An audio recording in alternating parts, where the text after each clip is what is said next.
যে আমাদের একাধিক প্রার্থী মনোনয়নপত্র সংগ্রহ করেছিল। আপনারা জানেন যে আসলে বিএনপি অনেক বড় একটা দল, এখানে অনেক ত্যাগী নেতাকর্মী আছে, সবারই একটা এক্সপেকটেশন থাকে, সেই জায়গা থেকে হয়তো মনোনয়নপত্র তারা সংগ্রহ করেছিল। কিন্তু দিন শেষে দল একজনকে মনোনয়ন দিয়েছে। আপনারা দেখেন, আমরা মনে করি যাকে মনোনয়ন দিয়েছে সেই হয়তো আজকে এই মনোনয়নপত্র দাখিল করবে এবং অন্যরা হয়তো দাখিল করবে না, এটাই আমাদের বিশ্বাস।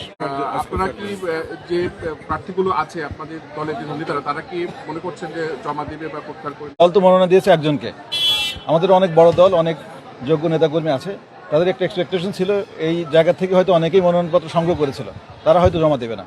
আচ্ছা, এখন তো অনেক দলই অংশগ্রহণ করছে মনোনয়নপত্র জমা দেবে, তাদের ক্ষেত্রে আপনার চাওয়াটা কি থাকতে পারে? আমরা আশা করি নির্বাচন উৎসবমুখর হবে, সবাই প্রতিদ্বন্দ্বিতা করবে এবং বিভিন্ন দল, এটা গণতান্ত্রিক কালচার, গণতন্ত্রের নীতি অনুসারে সবাই নির্বাচনে অংশগ্রহণ করছে।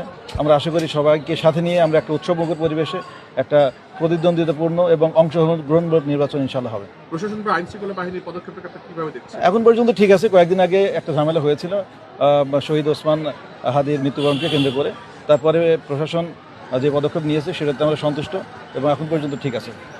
আমরা 100% আচরণবিধি মেনে চলব।